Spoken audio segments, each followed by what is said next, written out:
독한 말씀은 우리가 너무나 잘 알고 있는 밧세바 사건을 다루고 있습니다. 하나님 마음에 합한 삶을 살았던 다윗에게 이 사건은 일생일대의 치명적인 실수였습니다. 그야말로 옥의 티라고 할 수 있습니다. 그러나 이 사건 이후로 이 다윗의 삶은 참 고통의 연속으로 이어지는 것을 볼 수 있습니다. 밧세바 사건 이후에 왕자들끼리 살육극이 벌어졌어요. 그리고 그 후에는 다윗의 셋째 아들 압살롬이 쿠데타를 일으키고 또 그 후에는 그 쿠데타를 간신히 하나님의 은혜로 진압을 했습니다마는 이제 다윗의 왕권, 다윗의 그 로얄십, 리더십이 약화돼 가지고 그저 도처에서 다윗에게 반기를 드는 사람들이 일어났습니다. 그런 비참한 다윗의 노년기의 삶이 사무엘상 11장 이하에서 사무엘하 24장 끝까지 계속해서 이어지는 것을 볼 수 있습니다. 다시 말해서 이 밧세바 사건은 다윗의 삶이 이제 오르막길로 막 올라가다가 그 오르막길에서 정점을 찍고 내리막길로 내려서는 그 전환점이었던 것을 볼 수 있어요. 오늘 말씀 1절을 보겠습니다. 그 해가 돌아와 왕들의 출전할 때가 되매 다윗이 요압과 그에게 있는 그의 부하들과 온 이스라엘 군대를 보내니 그들이 암몬 자손을 멸하고 랍바를 에워쌌고 다윗은 예루살렘에 그대로 있더라 그랬어요. 여기서 이 왕들의 출전할 때라는 말이 나오는데 당시에는 겨울에는 추우니까 전쟁을 하지 않았습니다. 그러다가 봄이 되면은 얼음이 녹고 이제 밀보리가 익어갈 때쯤 해서 전쟁이 시작됐던 거예요. 그래서 당시의 전쟁은 왕들의 출전이 특징이었습니다. 그래서 왕들이 말을 타고 용감하게 막 앞에서 싸워가지고 길을 내면은 그 뒤로 이제 군졸들이 따르는 이런 식의 전쟁이었던 것이죠. 그러니까 이 왕들의 출전할 때가 되었다는 것은 이제 봄이 들어왔다는 거예요. 그래서 전쟁할 때가 되었다는 것입니다. 자, 그러면 언제나 다윗이 항상 앞장을 섰었어요. 그동안에는. 그러나 그 해만큼은 좀 달랐습니다. 다윗이 이 싸우러 나가진 않았어요. 그 미갈에 대한 환상이 깨진 다음에 다윗의 삶의 모든 의욕이 상실되었던 것이죠. 그래서 옛날 같았으면은 왕들의 출전할 때가 되면 그냥 막 앞장서서 나가서 싸우던 다윗이었는데 그 해만큼은 봄이 들어와서 이제 전쟁할 때가 되었음에도 불구하고 출전할 생각을 하지 않는 거예요. 그리고 그저 요압이라는 사람을 군사령관을 임명해 가지고 전부 이제 군사들을 출전시킨 다음에 다윗은 그냥 자기 왕궁에 남았던 것입니다. 옛날 같지가 않은 거예요. 다윗이 그저 시큰둥, 모든 일에 시큰둥해요. 그래서 부하들만 보내고 혼자 왕궁에 남았는데 그냥 뭐 남아가지고 뭐 했겠습니까? 부어라 마셔라 그냥 막 온갖 그저 질펀하게 이제 잔치를 벌이고 술을 마시고 그날도 이제 또 늦게 일어났어요. 또 해가 뉘어뉘어 질 때쯤 해가지고 이제 일어나가지고 게으른 이 게으름을 이렇게 피고 있다가 어느 여인을 본 것입니다. 그만 그 부하 장군의 집에서 한 여인이 목욕하는 장면을 본 거예요. 근데 그렇게 볼 수 있을까? 도대체 어떻게 그것이 가능한가? 이게 이해가 잘 안 되지요. 그래서 성지순례 가봐야 돼요. 성지순례 가면요 그냥 이해가 됩니다. 다윗이 그 왕궁을 지을 때 자기가 거할 집은요 왕궁에서 제일 높은 곳에 지었어요. 그리고 그 다음 권력의 실세들 그 집을 그 장군들의 집을 바로 자기 밑에 이렇게 자기가 딱 보면은 테레스에 나가서 보면은 그 장군들이 지금 뭘 하고 있는지 다 알 수 있도록 자기 바로 밑에다가 집을 짓게 했어요. 그리고 또 그 밑에 그 다음 서열의 장군들의 집을 짓게 하고 이렇게 계단식으로 이렇게 집을 져 놓은 것을 우리가 예루살렘 가면 알 수 있어요. 볼 수 있어요. 이게 금방 할 수 있는 거예요. 그래서 그날도 이제 자기가 거하던 집에서 그 기지개를 피면서 이제 테라스에 나와가지고 장군들의 집을 이렇게 보다가 어느 장군의 집을 보게 됐는데 그냥 어떤 아리따운 여인이 목욕을 하고 있는 거예요. 또 해피면 또 마당에서 목욕할 게 뭡니까? 또 집 안에서 목욕을 해야지. 그래서 그 아름다운 여인이 눈에 들어와 가지고 사람을 보내서 알아보니까 그 여인이 햇사람 우리야 장군의 아내였던 밧세바라는 것이에요. 그래서 밧세바를 데려오라 이렇게 해가지고 하룻밤 동침을 하고 보냈습니다. 그런데 들려오는 소식이 이 밧세바가 임신했다는 거예요. 그러니 다윗의 입장이 이제 곤란하게 된 것입니다. 이 일이 드러나면 다윗의 체면이 어떻게 되겠어요? 지금 부하 장군들은 죽기 살기로 싸우고 있는데 왕이란 작자는 왕궁에서 남의 부인이나 건드렸다 이렇게 소문이 나면 어떻게 되겠습니까? 그래서 고민하다가 꾀를 생각해냈어요. 이렇게 하면 되겠구나.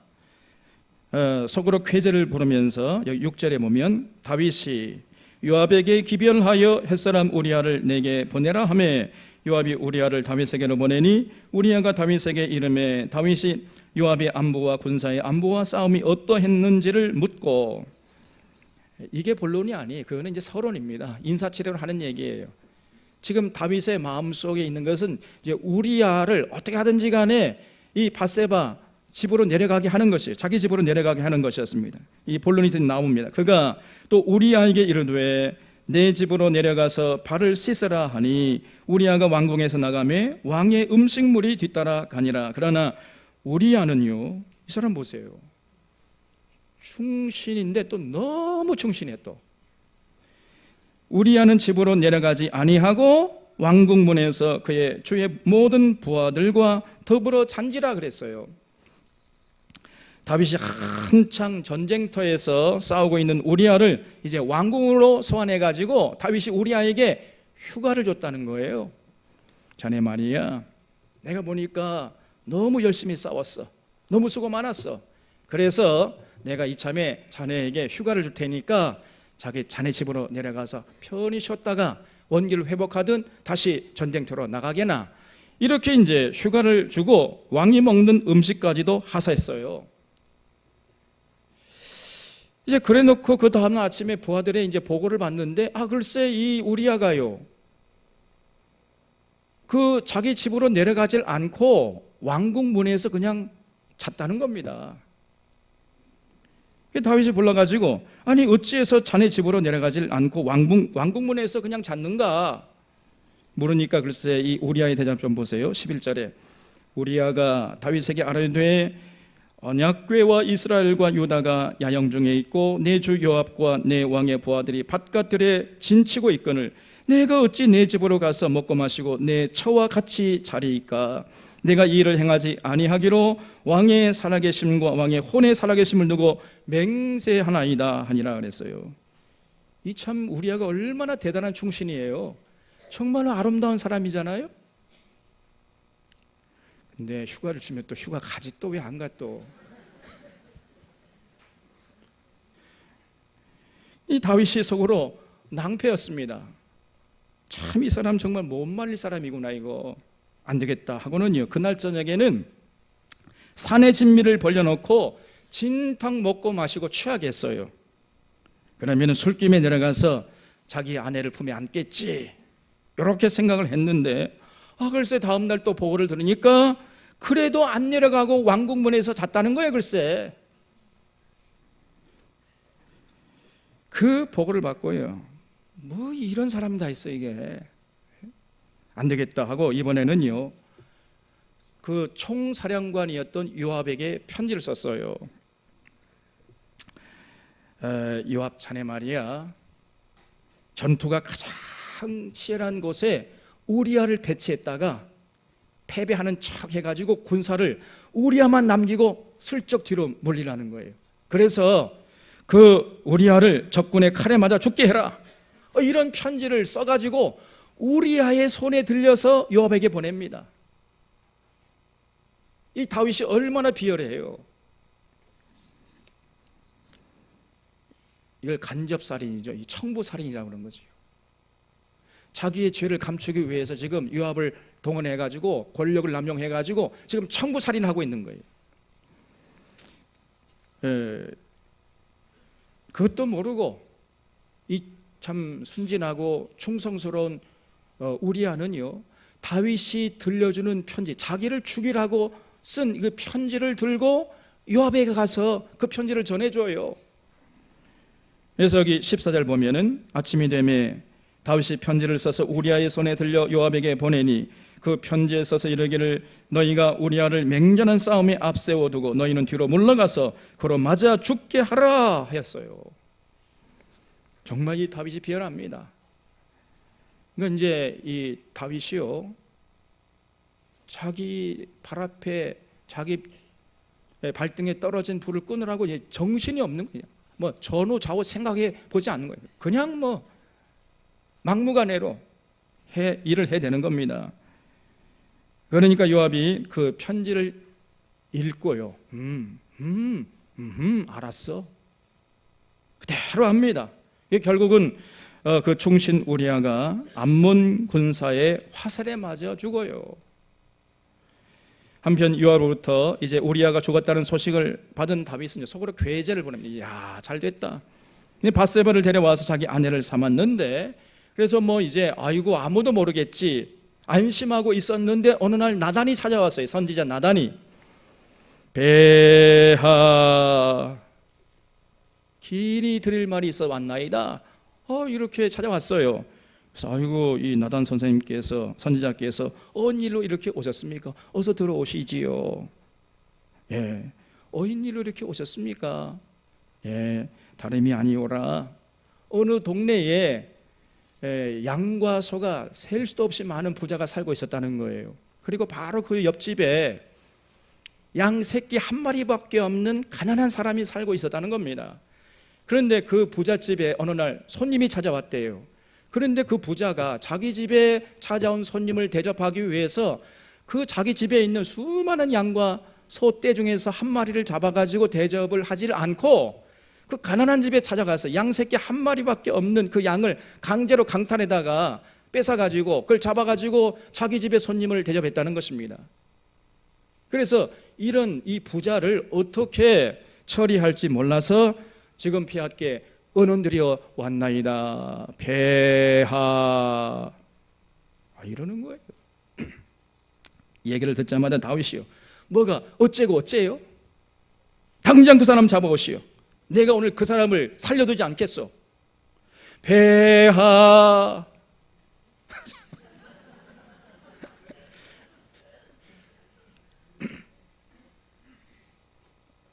나단이요, 배하, 바로 그 사람이 패하십니다. 이렇게 대답을 하는 겁니다. 그 말을 듣는 순간에 다윗이 깜짝 놀란 거예요. 아무도 모를 줄 알았는데 하늘도 알고 땅도 알고 나단도 알고 있고 지금 요압밖에 모르잖아요. 근데 어떻게 나단이 알았는지 말이에요. 하나님이 다 보고 계셨습니다, 여러분. 사람은 속일 수 있어도 하나님은 속일 수 없잖아요. 사람의 눈은 피할 수 있어, 하나님의 눈은 피할 수 없지 않습니까, 여러분? 하나님이 다 보고 계셨어요. 그래서 그 말을 듣는 순간 다윗이 깜짝 놀란 겁니다. 근데 그런 다윗 앞에서 나단이요, 그 하나님의 말씀을 전해주는데 다윗의 등골이 그냥 서늘해질 정도로 그런 무서운 말이 나단의 입에서 폭포수처럼 쏟아지는 거예요. 12장 9절 말씀 보겠습니다. 그러한데 어찌하여 네가 여호와의 말씀을 업신여기고 나 보기에 악을 행하였느냐? 네가 칼로 햇사람 우리아를 치되 암몬 자손의 칼로 죽이고 그 아내를 빼앗아 너의 아내로 삼았도다. 이제 내가 나를 업신여기고 햇사람 우리아의 아내를 빼앗아 네 아내로 삼았은즉 칼이 내 집에서 영원토록 떠나지 아니하리라 그랬어요. 여러분, 하나님이 다 보고 계셨어요. 지금도 하나님 다 보고 계십니다, 여러분. 하나님의 눈길을 속일 사람이 없는 거예요. 여기 보면은 네가 나를 업신여기고, 거기다 한번 줄쳐보세요. 하나님이 나단을 보내셔 가지고 네가 백성을 업신여기고 이렇게 말씀하시지를 않고 네가 나를 업신여기고 있다 지금 이렇게 말씀했어요. 지금 다윗이 하는 짓이 하나님을 업신여기는 짓이라는 것입니다. 다윗이 권력을 동원해 가지고 간음하고 그 죄를 감추기 위해서 요압을 통해 가지고 우리아를 청부살인해 놓고 하나님이 모를 줄 알고 있는 것, 모를 줄 생각하는 것, 그것이 지금 하나님을 업신여기는 것이라는 거예요. 우리가 하나님 사람 모르게 이렇게 해놓고는 하나님 모를 줄 안다. 하나님 업신여기는 겁니다, 여러분. 하나님 다 알고 계세요. 이 다윗이 하나님 두려운 줄 모르고 하나님은 안중에도 없이 행동한 것입니다. 이제 사람들만 모르면 모든 것이 만사오케이겠지. 천만의 말씀이에요. 하나님이 다 알고 계세요. 하늘이 알고 땅이 알고 다 보고 있는 것입니다. 근데 이 다윗은 아무 일이 없으니까 괜찮겠지 이렇게 생각하는 거예요. 그것이 하나님은 업신여기는 것이다. 하나님이 이렇게 여기셨어요. 그래서 하나님께서 분노하시기를 11절에 여호와께서 또 이와 같이 이르시기를 보라 내가 너와 네 집에 재앙을 일으키고 내가 네 눈앞에서 네 아내를 빼앗아 네 이웃의 이둘에게 주리니 그 사람들이 네 아내들과 더불어 백주에 동침하리라. 이런 무서운 말씀을 하나님이 하세요. 다윗에게 너는 은밀히 행하였으나 나는 온 이스라엘 앞에서 백주의 이 일을 행하리라 하셨나이다. 결국은 이 말씀이 이제 그대로 압살롬 쿠데타를 통해서 이루어집니다. 그대로 이루어져요. 놀라운 말씀이에요. 참 두렵고 놀라운 말씀이죠. 조금 전에 다윗에게 복을 약속하신 하나님이 이번에는 무섭게 분노하시는 거예요. 그 말을 듣자마자 13절에 다윗이 나단에게 이르되 내가 여호와께 죄를 범하였노나 하며 다윗이 넙죽 그 하나님 앞에 엎드렸어요. 그리고 철저하게 회개했습니다. 그때 다윗이 회개하면서 눈물로 하나님께 기도한 내용이 시편에 들어와 있어요. 그 시편이 시편 51편입니다. 그 시편을 읽어보면은 다윗의 회개가 그냥 눈물만 찔끔 흘리고 치워버린 그 악어의 눈물이 아니라 진정성이 담겨있는 눈물이었음을 우리가 볼 수 있어요. 여기 시편 51편에 하나님이여 주의 인자를 따라 내게 은혜를 베푸시며 주의 많은 긍휼을 따라 내 죄악을 지워주소서. 나의 죄악을 맑게 씻으시며 나의 죄를 깨끗이 제하소서. 물은 나는 내 죄가를 아오니 내 죄가 항상 내 앞에 있나이다. 내가 주께만 범죄하여 주의 목전에 악을 행하였사오니 주께서 말씀하실 때에 의로우시다 하고 주께서 심판하실 때에 순전하시다 하리이다. 내가 죄악 중에서 출생하였으며 어머니가 죄 중에서 나를 잉태하였나이다. 7절 말씀에 우슬초로 나를 정결케 하소서. 내가 정하리이다. 나의 죄를 씻어주소서. 내가 눈보다 희리이다. 쭉 넘어가서 9절에 주의 얼굴을 내 죄에서 돌이키시고 내 모든 죄악을 지워주소서. 하나님이여 내 속에 정한 마음을 창조하시고 내 안에 정직한 영을 새롭게 하옵소서. 나를 주 앞에서 쫓아내지 마시며 주의 성령을 내게서 거두지 마시옵소서. 이렇게 구구절절 자신의 죄를 터설하면서 하나님 앞에 용서를 구했습니다. 여러분 이렇게 회개해 본 적이 있어요? 자기의 죄를, 자기의 부족함과 허물을 돌아보면서 이렇게 하나님께 기도하고 그 기도문을 남겨가지고 역사 속에 남기는 이 다윗이 얼마나 대단합니까, 여러분? 정말 그 다윗의 진심을 여기서 볼 수 있어요. 다윗은요, 그 순간에 여봐라, 밖에 아무도 없느냐? 항상 있지요. 나를 모함하는 이 나단 이놈을 당장에 가둬와 가지고 능지처참시켜라. 이렇게 할 수 있는 능력이 있었습니다. 다윗이 왕이었으니까. 그런데 다윗은 그렇게 하질 않고 하나님 앞에 넙죽 엎드리는 그 길을 선택한 거예요. 쉽게 말해서 그 생명길과 사망길에서 대부분의 사람들은요 사망길을 택해버립니다. 그런데 다윗은 회개하는 그 생명길을 선택하는 거예요. 우리가 세상 살아갈 때 하나님의 뜻을 받들어 살아가는 것이 행복한 삶의 비결인 줄로 믿습니다, 여러분. 그래서 우리가 늘 죄를 두려워하고 멀리해야 돼요. 그러나 우리는 연약한 존재들이잖아요. 그래서 때로 넘어지고 쓰러질 때가 있고 실수할 때가 있는 것입니다. 이제 그런 모습을 보면은 하나님께서 반드시 사랑하는 자녀들에게 회개할 수 있도록 기회를 주시는 거예요. 그것이 우리에게는 고난으로 다가오는 것입니다. 어떤 사건이 일어나는 거예요. 그러면은 그때 그 순간이야말로 위기의 순간입니다. 그러니까 위험과 기회를 동시에 수반하는 순간이에요. 그래서 그때 그 생명길을 택하면 되는 거예요. 회개하면 되는 것입니다. 진실로 회개하는 것이 중요해요. 하나님 잘못했습니다. 이렇게 하고 다시는 똑같은 짓을 반복하지 않는 거예요. 이게 정말 참된 회개인 것입니다. 진실한 회개는 다른 것이 아니고 삶을 바꾸는 거예요. 더 이상 다시는 과거의 삶을 반복하지 않는 것입니다. 이것이 우리가 하나님 앞에서 살 길이에요. 다윗이 그랬던 것이고, 그러니까 이 다윗이 생명길과 사망길에서 그 생명길을 선택한 거예요. 이렇게 다윗이 넙죽 엎드려서 회개하니까 하나님께서 다윗의 죄를 용서해 주시고 그의 생명을 연장시켜 주셨던 것입니다. 자, 그러면서 이렇게 하나님께서 덧붙이셨어요. 14절에 이 일로 말미암아 여호와의 원수가 크게 비방할 거리를 얻게 하였으니 당신이 낳은 아이가 반드시 죽으리이다 하고 나단이 자기 집으로 돌아가니라 그랬어요. 거기 여호와의 원수가 크게 비방할 거리를 얻게 했다. 거기에 줄을 쳐보세요. 하나님이 다윗의 죄를 용서하기는 했지만은 그러나 그 후유증은 다윗이 감당해야 된다는 거예요. 그것을 나단은 여호와의 원수가 크게 회방할 거리를 얻었다 이렇게 표현하고 있는 것입니다. 이 여호와의 원수는 누구예요? 사탄 마귀죠. 그러니까 사탄 마귀가 하나님의 뜻을 회방거리를 지금 얻은 거예요. 그냥 이제 이 마귀가요 쾌재를 부르는 겁니다. 우리가 죄를 범하면 마귀가 쾌재를 부르는 거예요. 회방할 거리를 얻었거든요. 이제 그래서 결국은 밧세바가 낳은 아들이 죽게 될 것이라 그랬습니다. 이렇게 나단이 전하고 자기 집으로 돌아갔는데 그 후에 어떤 일이 벌어졌어요? 그 나단의 예언대로 결국 밧세바가 난 아들이 죽은 거예요. 그리고 그 후에 밧세바의 몸에서 또 다른 아기가 태어났는데 24절 말씀을 보면 다윗이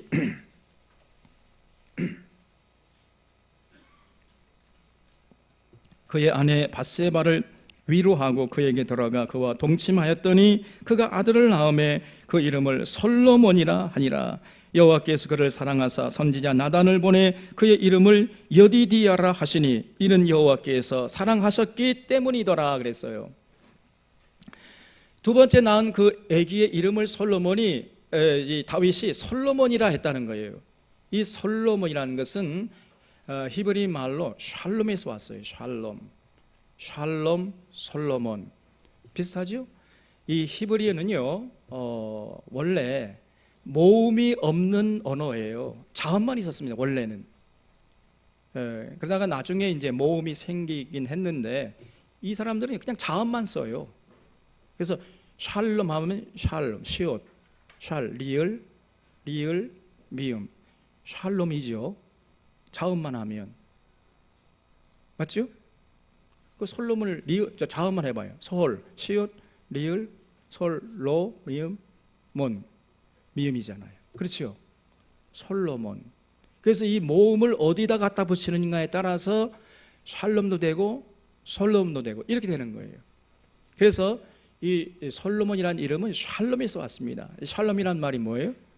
평화라는 거죠. 평화. 그러니까 자기 아들의 이름을 평화라고 지은 거예요.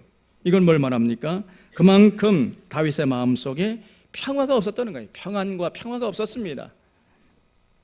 그래서 늘 갈등과 번민이 있었다는 것을 알 수 있어요. 그래 평화를 갈망하고 있다가 밧세바가 아들을 낳으니까 그 자기 아들의 이름을 평화라고 솔로몬이라 지은 거예요. 그런데 하나님께서 이 나단을 보내셔 가지고 그 아기 이름을 여디디아라 이렇게 이름을 지어 주셨다는 거예요. 이 여디디아라는 말은 하나님의 사랑을 입은 자 이런 뜻입니다. 왜 하나님께서 그 두 번째 낳은 아기 이름을 여디디아 하나님의 사랑을 입은 자 이렇게 지어줬을까요? 다윗이 마음속에 이제 걱정이 생기지 않았겠습니까? 야, 이 아들도 또 죽으면 어떡하나 이거. 그런 마음이 있는 것을 알고 하나님께서 나단을 보내가지고 이 아들은 다시 죽지 않을 거야, 하나님의 사랑을 입은 자야, 이런 뜻으로 여디디아라 이렇게 이름을 지어줬다는 거예요. 이렇게 해서 이제 밧세바 사건은 일단락되는 듯 했지만은, 그러나 그 이후에 다윗의 삶은 완전히 이제 내리막길로 내려갔던 것입니다. 그런 모습을 우리는 사무엘하 13장 이하에서 볼 수 있어요. 그래서 우리가 성경을 어느 한 구절만 보면 안 되고 11장부터 사실은 사무엘하 24장까지 계속 연결되어 있어요.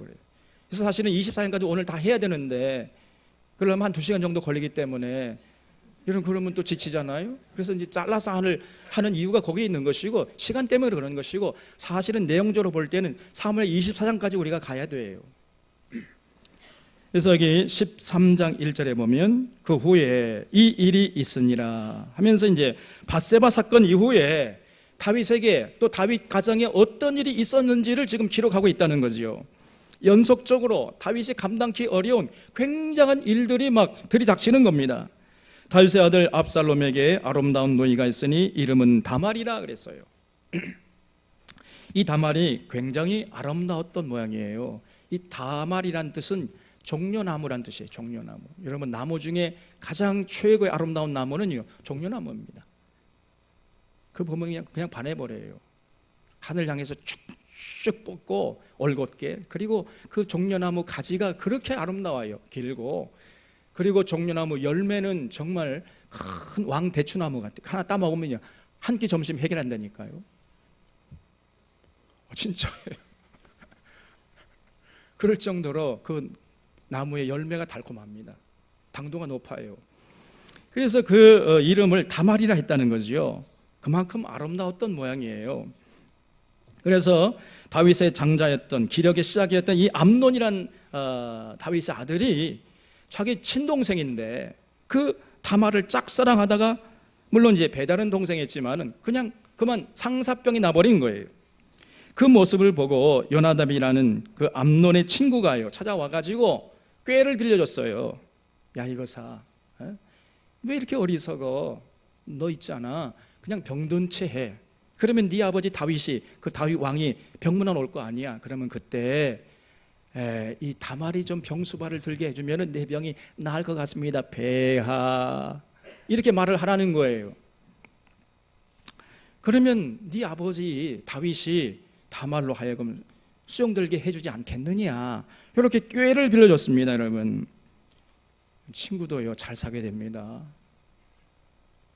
아무런 친구나 뭐 나에게 잘해준다 해가지고 그냥 사귀어버리면은 잘못하면은 패가 망신할 수 있어요. 사악한 친구들 어울리면 안 됩니다, 여러분. 신야가 알았지?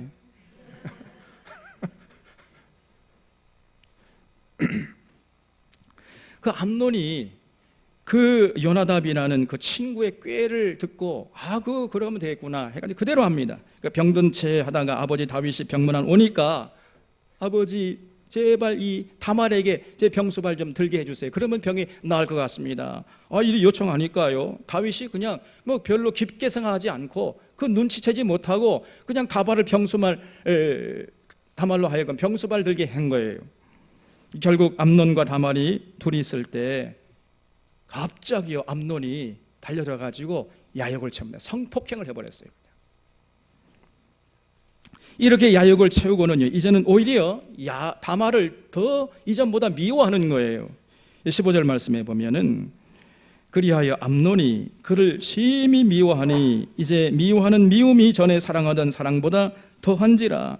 암논이 그에게 이르되 일어나 가라 하니 다말이 그에게 이르되 옳지 아니하다. 나를 쫓아보내는 이 큰 악은 아까 내게 행한 그 악보다 더 심하다 하되, 암논이 그를 듣지 아니하고 그가 부리는 종을 불러 이르되 이 계집을 내게서 이제 내보내고 곧 문빗장을 지르라 하니, 암논의 하인이 그를 끌어내고 곧 문빗장을 지르니라. 그래서 뭐 이렇게 악한 사람이 있습니까? 자기 친여동생을 성폭행하고는요, 이번에는요 이 천박한 계집을 끌어내라 막 그러면서 미워하는 거예요. 다윗의 큰아들이 이 모양입니다. 아버지는 훌륭한데 그 아들은 완전히 엉터리 망터리예요. 그러니 다말이요 얼마나 마음이 아프겠습니까? 몸도 마음도 다 망가지겠어요, 이 암논이. 그래서 다말이 슬피 울고 있으니까 다말의 친오빠, 그러니까 이제 압살롬이라는 사람이 있었어요. 그 압살롬이 누이야, 조금만 참아, 이 오빠가 원수를 갚아줄 테니까 조금만 참아, 이렇게 이제 앙심을 품고 있다가 양털 깎는 잔치자리에 자기 형 암논, 물론 배다른 형입니다만은 암논을 초청한 다음에 부하들을 시켜가지고요, 암논을 그냥 칼로 죽여버렸습니다. 단칼에 그냥. 그리고는 아버지 다윗의 책임 추궁이 두려워가지고 그슬 왕 암미훌의 아들 달마에게로 도망쳐 버렸어요. 이런 끔찍한 사건들이 연이어서 일어난 거예요. 여러분, 그러니 다윗이 얼마나 마음이 고통스러웠겠어요. 응? 친오빠가 자기 여동생을 성폭행하고 또 그것을 보고 그 친동생이 자기 형님을 칼로 죽여버리고, 이런 집안을 우리가 뭐라고 그러죠? 어떻게 알았어요? 콩가루 집안, 콩가루 집안. 다윗의 가정이 콩가루 집안이었습니다. 이것이 전부 밧세바 사건 후에 일어난 일들이었습니다. 여기 사무엘하 13장 37절을 보겠습니다. 압살롬은 도망하여 그술 왕 암미훌의 아들 달메에게로 갔고 그랬죠. 왜 압살롬이 그술 왕 암미훌의 아들 달메에게로 도망을 쳤을까요? 그렇지, 외갓집이었어요. 그 압살롬이 달메의 딸의 아들이었어요. 그러니까 압살롬이 자기 외할아버지 집으로 도망친 겁니다. 그러니까 다윗이 그 모습을 보고 날마다 압살롬을 그리워하는 거예요. 날마다 그의 아들로 말미암아 슬퍼하니라. 압살롬이 도망하여 그슬로 가서 거기서 산지 3년이라. 다윗 왕의 마음이 압살롬을 향하여 간절하니 암논은 이미 죽었으므로 왕이 위로를 받았습니다. 그렇죠? 사람이란 게 그래요. 아무리 큰 슬픔도요, 시간이 지나버리면 그것이 슬픔이 치료가 되는 것입니다. 그래서 세월이 약이다, 그런 말을 하잖아요. 세월이 약이에요. 이제 다윗이 암논이 죽은 지 3년 정도가 지나니까 마음의 상처가 아물었던 거예요. 그리고 어차피 뭐 큰 아들은 죽었는데 생각해봤자 아무 소용없는 노릇이고, 그래서 다윗의 마음이 이제 살아있는 압살롬 셋째 아들에게로 움직였던 것입니다. 밥은 잘 먹고 있는지, 다윗이요, 압살롬을 그리워했어. 이제나 저제나 언제 다윗을 볼까. 늘 다윗의 눈에 눈물이 마르지 않았던 것입니다. 원래 이 부모의 심정이 그런 거예요. 그런 패역한 아들을 이 다윗이 그렇게 보고 싶어 했어요. 이런 다윗의 마음을 눈치챈 요압이 곁에 있다가 이제 다윗과 압살롬 사이에 다리를 놓아가지고 압살롬이 다시 예루살렘으로 돌아올 수 있게 했던 것입니다. 14장 21절에 보면은 왕이 요압에게 이르되 내가 이 일을 허락했으니 가서 청년 압살롬을 데려오라 하니라. 요압이 땅에 엎드려 절하고 왕을 위하여 복을 빌고 요압이 이르되 내 주 왕이여 종의 구함을 왕이 허락하시니 종이 왕 앞에서 은혜 입은 줄을 오늘 아나이다 하고 요압이 일어나 그슬로 가서 압살롬을 데리고 예루살렘으로 오니 왕이 이르되 그를 그의 집으로 물러가게 하여 내 얼굴을 볼 수 없게 하라 하매 압살롬이 자기 집으로 돌아가고 왕의 얼굴을 보지 못하니라 그랬어요. 다윗이 압살롬을 용서해주고 예루살렘으로 돌아오게 하기는 했지만은, 그러나 내 눈앞에는 얼씬거리지 못하게 해라, 이렇게 그냥 추상 같은 명령을 내렸습니다. 용서는 했지만은 관계 회복은 싫다는 거예요, 다윗이. 그래서 예루살렘에는 거하게 하지만은 그러나 내 식탁 앞에는 나오지 못하게 해라, 얼굴을 얼씬거리지도 못하게 해라, 이렇게 명령을 내렸어요. 여러분, 진정한 관계 회복은요, 죄를 용서할 뿐 아니라 이제 함께 밥을 먹는 것이어야 하는 것이에요. 그래서 용서와 관계 회복은요, 이거는 또 다른 영역이에요. 그래서 하나님께서도 우리가 죄를 지었을 때에 그 구약의 율법서에 보면은 속죄제를 드리고 또 화목제를 드리라 그랬어요. 그래서 속죄제와 화목제가 따로따로 있습니다. 이것이 한 세트예요. 한 사람이 죄를 범하잖아요. 그럼 반드시 속죄제를 드린 다음에 그 다음에 그 소제를 드린 다음에 그 다음에 화목제를 드려야 돼요. 이 세 개 제사가 한 세트였던 것입니다. 속죄 제사 드린다고 해서 끝난 게 아니에요. 속죄제는 용서받은 것이고 이제 화목제를 드리면서 관계 회복을 해야 돼요. 그래서 용서와 관계 회복은 또 다른 문제입니다. 어떤 사람이 나를 까닭 없이 막 해코지하고 험담하는데 우리가 하나님 앞에 살기 위해서 예수님의 말씀대로 해지기 전에 그 이웃을 어떻게 돼요? 용서해야 됩니다. 용서하는 거하고 관계 회복하고는요 별개의 문제예요 이게. 그래서 진정한 치료는요 그 용서할 뿐 아니라 관계 회복까지 해야 돼. 어떤 사람이 그런 악한 사람이라 한다면은 그 용서를 해야 됩니다. 악한 사람이라 할지라도. 근데 용서를 하고 그 악한 사람하고 관계 회복해가지고 어떤 일을 도모하긴 또 그렇잖아요. 그래서 용서와 관계 회복은 별개입니다. 우리가 어떤 악한 사람이 할지 용서는 해야 돼. 내가 살기 위해서라도. 그러나 관계 회복은 또 다른 문제예요. 그래서 예수님께서도 이 땅에 오셔가지고 십자가에 죽으신 그 사건이 단순히 우리 죄를 사해주는 속죄 제물로 바쳐진 게 아니고 속죄 제사뿐 아니라 화목 제사까지 합해서 드려진, 그래서 화목 제물이다 이렇게 성경은 말씀하고 있어요. 로마서 3장 25절에 예수님께서 우리를 위해서 화목 제물로 바쳐졌다 이렇게 기록하고 있거든요. 그렇기 때문에 우리가 이런 예수님의 은혜를 힘입어서 하나님 앞에 나아갈 수 있게 된 것입니다. 어쨌든 이 압살롬이 예루살렘에 돌아오긴 했어요. 그러나 아버지 얼굴을 볼 수 있어야죠. 다윗이 완강하게 관계 회복은 원치 않고 그 왕이 먹는, 왕자들은 다 같이 이제 왕이 먹는 식탁에 초청을 받았는데 압살롬만 딱 빠지는 거예요. 그러니까 압살롬이 이만큼 나온 겁니다.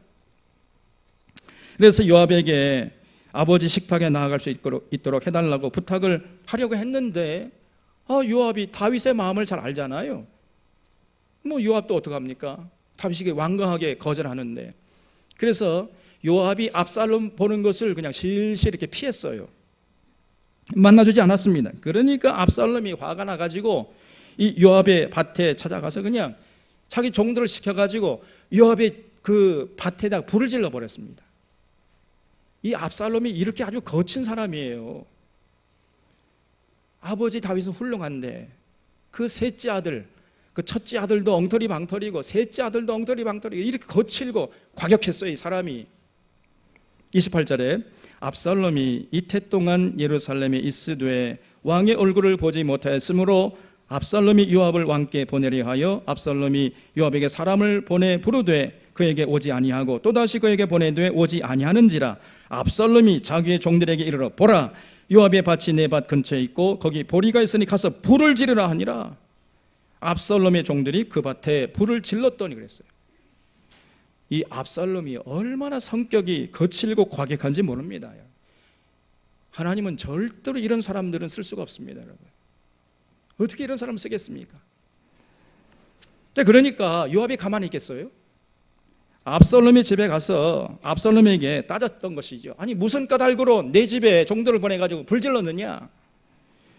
아니 말이야, 당신이 나를 예루살렘으로 돌아오게 했으면은 아버지 다윗을 만나게 해줄 거 아니냐?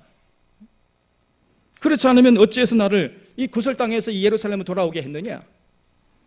그러니까 아버지를 만나게 해주든지 아니면 나를 죽든지 죽이게 하든지 둘 중에 하나 해라 그냥.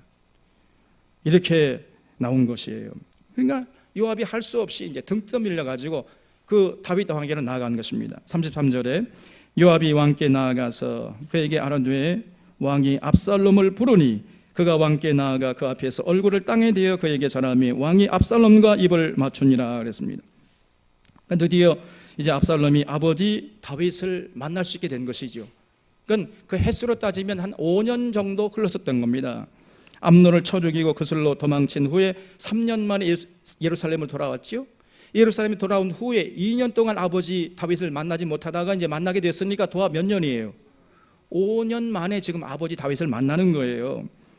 그래서 그 이제 5년 만에 압살롬이 아버지 다윗을 만나가지고 아버지 품에 안기는 순간 뭐야 이거 젠장 늙었잖아 이렇게 돼버린 겁니다. 여기 14장 34절을 보겠습니다. 14장 34절에 뭐야 젠장 늙었잖아. 있습니까? 없습니까? 없어요? 제 성경책에는 있는데? 보이지요? 예, 그래요. 역시 성가됩니다. 그래서 우리가 이것을 글자 사이를 읽는다 이렇게 얘기하는 거예요. 글자 사이까지 읽어야 비로소 성경을 읽는 겁니다. 그리고 궁극적으로는 최종적으로는 하나님의 심정, 하나님의 마음을 읽어야 성경을 읽었다 할 수 있는 거예요. 그러니까 이제 5년 만에 아버지 다윗이 압살롬을 만나가지고 압살롬아 해가지고 압살롬을 탁 끌어 안았잖아요. 그 압살롬이 아버지 다윗의 품에 딱 안기면서 싸늘하게 식어버린 그 다윗의, 그 아버지 다윗의 그 온기를 느낀 겁니다. 그래서 깜짝 놀래가지고 아버지가 옛날 같지가 않아요. 아버지 얼굴을 보니까 아버지 얼굴이 초췌해지고 삐쩍 말라버렸습니다. 굉장히 얼굴이 상했어요. 5년 동안 다윗이 얼마나 마음고생이 심했던가를 알 수 있잖아요. 그래가지고 그냥 막 몇십 년 흘러간 것처럼 바싹 그냥 늙어버린 거예요, 다윗이. 그런 모습을 보면서 압살롬이 뭐야 늙었잖아 이거, 이제 내가 왕이 되어야 되겠다, 이런 악한 마음을 품은 것입니다, 여러분. 그래서 15장 1절에 그 후에 압살롬이 자기를 위하여 병거와 말들을 준비하고 호위병 50명을 그 앞에 세우니라. 그 아버지를 만나고 난 다음부터 압살롬이 이제 쿠데타를 준비하기 시작했다는 거예요. 그 방법이 무엇입니까? 사람들이 억울한 일로 이제 다윗 왕을 찾아오면은 압살롬이 중간에 딱 가로채가지고 지금 우리 왕께서 바쁘시니까 너를 만나줄 시간이 없어. 내가 일을 해결해 줄 테니까 무슨 일이야? 물어봐가지고요. 그 억울한 일들을 다 풀어줬다는 거예요. 그러니까 이제 민심이 압살롬에게로 모였던 것이죠. 이렇게 해서 드디어 4년 정도 지난 다음에 드디어 이제 쿠데타를 일으킨 거예요, 압살롬이. 그래서 헤브론에 가서 자기 사람들 모아가지고 정비한 다음에 예루살렘으로 쳐들어온 것입니다. 그때 이 압살롬의 군대의 책사가 아히도벨이라는 사람이었어요. 여기 15장 12절 말씀 보면은 제사 드릴 때 압살롬이 사람을 보내 다윗의 모사 길로 사람 아히도벨을 그의 성읍 길로에서 청하여 온지라 반역하는 일이 커감이 압살롬에게로 돌아오는 백성이 많아지니라 그랬어요. 길로 사람 아히도벨이 압살롬 군대의 책사였는데 이 사람이 바로 누구냐면요, 밧세바의 친정 할아버지였어요. 이 아히도벨의 아들이 엘리암이었고 엘리암의 딸이 바로 밧세바였던 것입니다. 그러니까 아히도벨은 다윗이 자기 손녀 사위 우리아를 그 야비하게 비열하게 죽인 것을 보고 앙심을 품고 있다가 맞다고 전화가 왔습니다. 이제 그 압살롬이 쿠데타를 일으키니까 압살롬 편에 붙어버린 거예요. 이렇게 밧세바 사건이 일파만파를 일으키고 있었던 것입니다. 그래서 결국 압살롬이 이제 쿠데타를 일으켜서 군사를 몰고 예루살렘으로 쳐들어 왔습니다. 그 소식을 듣고 다윗이 이제 그 압살롬의 칼, 자기 셋째 아들이잖아요. 셋째 아들의 칼을 피해서 도망가는데 그 모습이 얼마나 서글픈지 몰라요. 23절 말씀해 보면 온 땅 사람이 큰 소리로 울며 모든 백성이 앞서 건너가며 왕도 기드론 시내를 건너간 모든 백성이 광야길로 향하니라 그랬습니다. 또 30절에 다윗이 감람산 길로 올라갈 때 그 머리를 그가 가리고 맨발로 울며 가고 그와 함께 가는 모든 백성들도 각각 자기의 머리를 가리고 울며 올라가니라 그랬어요. 얼마나 황급했던지 그저 신발 신을 겨를도 없었던가 봐요. 그래서 맨발로 도망쳤다, 울면서. 이것이 다윗의 말년의 모습이었습니다. 압살롬 사건은 밧세바 사건 이후 시간적으로 따져보면 한 10년 정도 지났을 때예요. 그 10년 동안의 세월이 얼마나 어려웠던지 다윗은 하루도 마음 편할 날이 없었던 것입니다. 매일같이 눈물로 지샌 세월이었어요. 밧세바 사건 이후에 다윗은 평생 자기의 잘못된 삶에 대한 치닫거리에 고통을 당해야 했습니다. 우리가 이런 다윗의 삶을 깊이 생각해야 됩니다. 우리는 대부분 다윗의 그 밝은 면, 긍정적인 면만을 알고 있어요. 골리앗을 죽이고 영웅이 된 이야기, 통일 왕국의 왕으로서 세상을 호령하는 이 다윗, 그런 다윗만 알고 있지, 다윗이 긴 세월 그냥 주구장창 그냥 밤을 하얗게 새기면서 눈물로 베개를 적시는 이런 다윗의 슬픈 가정 이야기를 잘 모릅니다. 다윗의 삶을 전체적으로 돌아볼 때 어렸을 때 베들레헴에서 양떼를 치면서 수금으로 하나님을 찬양하던 그 시절에 가만히 보면 제일 행복했었어요. 여러분. 그냥 가난한 서민으로 살아갈 때 그때가 제일 행복했었습니다. 그러다가 이제 골리앗 사건을 통해서 화려하게 역사의 무대에 등장했잖아요. 그러자마자 이제 그 후로 사울의 질투와 분노에 의해서 그냥 10년 동안이나 목숨을 부지하기 위해서 망명 생활을 떠나야만 했던 것입니다. 그러다가 이제 사울이 죽은 후에 망명 생활을 청산하고 이스라엘 12지파의 왕이 되었지만은 그 후에 결국은 이제 밧세바 사건이 터지고 결국은 세상 떠날 때까지 다윗에게 어려움이 계속적으로 닥쳤던 것이에요. 하나님 마음에 합한 삶을 살았던 다윗이었는데 매사에 하나님의 뜻을 받들어 살려 하고 최선을 다해서 하나님께서 맡긴 일들을 충성을 다해서 헌신했는데, 그런 다윗이었는데 어찌하여 이런 어려움이 그에게 계속적으로 일어난 것입니까? 우리가 그걸 진지하게 성찰해 봐야 돼요. 우선 우리는 다윗을 통해서 권력 무상임을 깨닫게 됩니다. 여러분, 권력이 아무것도 아니에요. 권력은 절대로 우리를 건강케 하고 우리를 행복의 길로 인도해 주지 못합니다. 여러분, 노무현 대통령도 대통령직을 마감하면서 이런 말을 하는 걸 제가 기억하고 있습니다. 지금도 대통령이 되어 보니까 굉장한 권력을 누렸지만은 그러나 행복한 삶을 사는 데는 별로 도움이 되지 않습니다. 이런 말을 하더라고요. 정말 지혜로운 얘기지요. 우리가 이 말을 마음에 새게 됩니다. 여러분, 권력이 그렇게 좋은 게 아니에요. 너무 무분별하게 권력 추구하는 사람은 어리석은 사람입니다. 우리 사랑하는 성도들은 너무 출세 좋아하지 않기를 바랍니다. 이거 봐요, 아멘 소리 작잖아.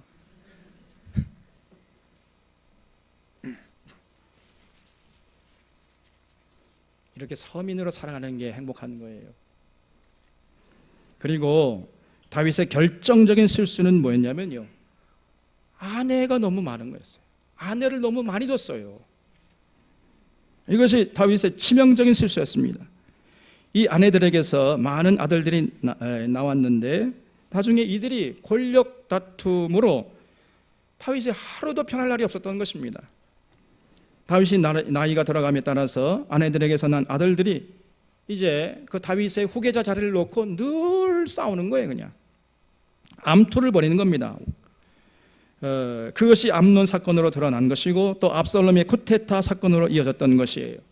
사무엘하 3장을 보면은 이 장자였던 암논은요, 이스라엘 땅 이름 아시죠? 이 이스라엘 여인 아히노암의 소생이었고, 둘째 길르압은 갈멜 사람 나발의 아내였던 아비가일의 소생이었고, 셋째 압살롬은 그슬왕 달메 딸 마아가의 소생이었고, 넷째 아도니아는 학기스의 소생이었고, 다섯째 스비다는 아비달의 소생이었고, 여섯째 이드르함은 에글라의 소생이었습니다. 여섯째까지 아들들, 왕자들을 낳았는데 전부 배다른 아들들이었어요. 그러니까 아버지는 같은데 엄마가 다 달라. 그러니까 이 왕자들이 누구에게로 다윗의 권력이 들어갈 것인가, 여기에 지극한 관심을 가지고 서로 암투를 벌였던 것입니다. 게다가 이 다윗이 예루살렘에서 왕이 된 후에는요, 또 더 많은 아내를 뒀어요.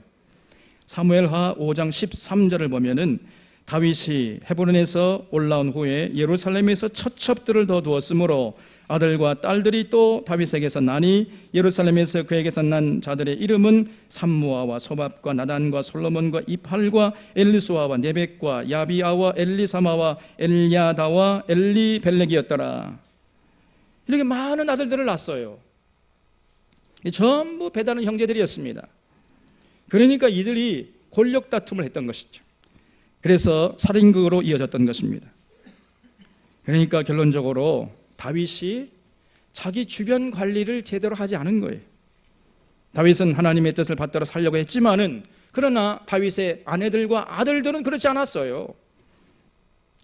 암논은요, 자기 친동생 다말을 성폭행했잖아요. 그리고는 이 계집아 그러면서 쫓아내버렸습니다. 제가 설교니까 이렇게 얘기하죠. 더 거친 말을 했어요. 쌍욕을 했다니까요. 이 암논이라는 사람이 아주 못된 사람이에요. 게다가 셋째 아들이었던 또 이 압살롬은요, 성격이 포악하고 그렇게 거칠 수가 없어요. 그냥 목적을 위해서라면 수단 방법을 가리지 않는 사람이었습니다.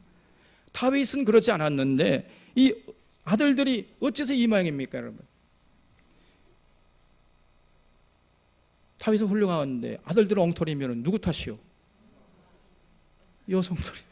여성들이 문제야 이게. 그리고 또 다윗도 문제입니다. 다윗이 자녀 교육을 제대로 하지 않은 거예요. 다 내 마음 같겠지 이렇게 쉽게 생각했던 것입니다. 그런데 그렇지 않아요. 그래서 그 다윗의 아내들은 또 엉터리고, 그러니 누가 그 아들들을 제대로 교육할 수 있겠습니까?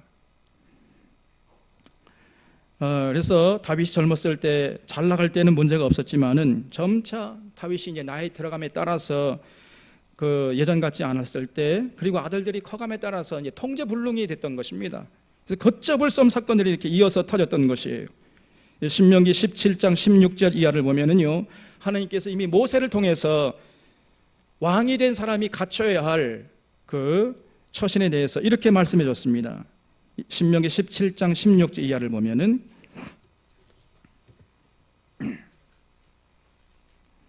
그는 병마를 많이 두지 말 것이요 그랬어요.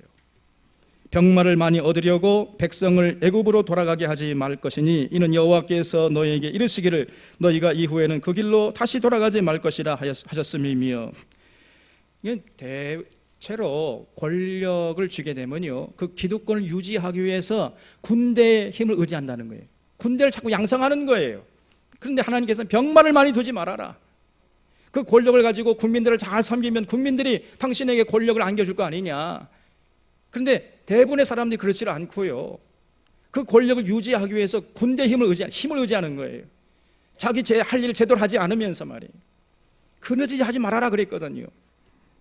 그리고 두 번째로 17절 말씀 보면 그에게 아내를 많이 두어 그의 마음이 미혹되게 하지 말 것이며 그랬죠. 아내 많이 두지 말라 그랬어요, 하나님이. 그런데 이 다윗이 이런 하나님의 말씀을 경홀히 여긴 것입니다. 이것이 다윗의 한계였어요. 그래서 18절 말씀 보면은 그가 왕위에 오르거든, 17절 그 하반절에 또 이렇게 되죠. 자기를 위하여 뭘 많이 쌓지 말라고 그랬어요. 은금을 많이 쌓지 말라 그랬죠. 이 말씀을 경홀히 한 사람이 오늘 이 시대에 그 대통령이 있죠. 누구입니까 이게? 이명박, 그 이름도 찬란한. 이 하나님의 이 엄중하신 말씀을 제가 경홀히 여겼던 겁니다. 이 권력자가 은금을 많이 두면 어떻게 해요? 그래서 18절 보면 그가 왕위에 오르거든 이 율법서의 등사본을 레위 사람 제사장 앞에서 책에 기록하여 평생 자기 옆에 두고 읽어 그의 하나님 여호와 경외하기를 배우며 이 율법의 모든 말과 이 규례를 지켜 행할 것이라 그랬어요. 늘 성경책을 가까이 옆에 두고 읽고 또 읽고 묵상하고 이 성경의 가르침을 따라서 생각하고 판단하고 행동하라는 것입니다. 그렇게 돼야 교만하지 않을 수가 있는 것이고 자기 자리를 통해서 하나님께 영광 돌릴 수 있는데, 그만 다윗이 이 모세를 통해 주신 하나님의 말씀을 경홀히 여겼던 것이죠. 이것이 다윗의 실수였습니다, 여러분. 그래서 다윗이 결국은 여인들을 많이 뒀어요. 근데 왜 여인들을 많이 뒀을까요? 누구 때문이죠? 미갈 때문에. 미갈. 다윗의 첫사랑이었던 미갈 때문이었습니다. 사울의 방해로 미갈과의 사랑을 이루지 못한 다윗이 그 후에 여러 여인을 아내도 뒀던 거예요. 만약 사울이 방해하지 않고 미갈과의 사랑이 해피엔딩으로 끝났더라면 다윗이 그렇게 여러 아내들을 두지 않았을 것입니다. 그러나 다윗의 첫사랑이었던 미갈의 사랑이 이루어지지 않았고, 이 다윗은요 미갈하고 결혼하긴 했습니다마는 첫날 밤도 치르지 못하고 10년 동안이나 도망쳐야 됐잖아요. 그리고 훗날 이제 간신히 미갈을 다시 만났지만은 그때 미갈은 다윗이 생각했던 그 미갈이 아니었습니다. 아주 천박한 여인이었어요. 그러면서 미갈에 대한 환상이 깨진 후에 이 밧세바 사건이 이어진 것이고, 그 후로는요 걷잡을 수 없는 불행한 사건들이 연이어 터졌던 것입니다. 이렇게 볼 때 남녀의 사랑이 이렇게 중요한 것이에요. 이 부부의 사랑이 이렇게 중요한 것입니다. 남녀의 사랑이 만족되지 않은 채 누리는 세상의 권력과 부귀 영화는요 결코 우리를 행복으로 인도하지 못한다는 것을 알 수 있습니다. 하나님 사랑하고 하나님의 뜻을 받들려고 하는 이 남녀가 서로 만나가지고 서로 사랑하고 존경하고 서로 희생하고 이렇게 가정을 이루는 것처럼 행복한 일이 세상에는 다시 없는 줄로 믿으시길 바랍니다, 여러분. 그리고 그 사랑의 결실로 자녀들이 태어나서 그 부모와 자녀들이 정말 하나님 사랑하고 또 서로 사랑하고 존경하면서 살아가는 것보다 세상에 더 큰 행복은 없습니다, 여러분. 다른 행복 없어요, 여러분. 다시 말해서 지금 여러분들이 살아가고 있는 그 모습이 세상에서 최고로 행복한 삶인 줄로 믿으시기 바랍니다, 여러분. 이때는 좀 아멘을 크게 하셔야 돼요. 우리 사랑하는 셔론의 성도님들은 언제나 이 진리를 잊지 않을 수 있기를 바랍니다. 이제 무분별하게 더 많은 물질을 추구하려고 하고 수상법 가리지 않고 출세하려고 하고 부귀영화 누리려고 하고 세상적인 욕망을 위해서 올인하는 이런 사람은요 아주 죽기로 작정한, 자기 인생 망치기로 작정한 사람입니다, 여러분. 그런 어리석은 사람들이 한 사람도 없기를 주님의 이름으로 축원합니다. 다윗같이 그렇게 하나님 마음에 합한 사람도 그렇게 결국은 실패했는데, 여러분 하물며 우리 같은 사람들 오죽하겠습니까? 이 가와만사성이에요. 그래서 하나님 나라를 바라보고 부부간에 서로 사랑하고 아름다운 가정을 세우는데 최선을 다하는 것이에요. 그렇게 살아가면 거기에 진정한 행복의 파랑새가 날아드는 것이고, 행복의 아지랑이가 봄날의 아지랑이처럼 피어오르는 것이에요. 이런 사람이 진실로 행복한 사람입니다. 그래서 늘 우리 사랑하는 셔론의 성도님들은 그 진리를 기억하고 이렇게 행복하게 살게 해주신 하나님께 늘 감사하면서 더욱 아름다운 가정을 이루는데 헌신하는 복된 인생들 다 되시기를 주님의 이름으로 축원합니다. 기도하겠습니다. 하나님 아버지, 하나님 마음에 합한 다윗이 그 가정에 삭풍이 무섭게 휘몰아치는 것을 저희들이 살펴보았습니다. 오늘 이 다윗의 삶을 통해 주시는 귀한 교훈을 우리 마음속에 새기게 하시고 이 땅 사는 날 동안까지 썩어질 것에 마음 뺏기지 않고 살아갈 수 있도록 우리의 몸과 마음을 지켜 주시옵소서. 여호와의 원수가 비방거리를 얻지 않도록 사탄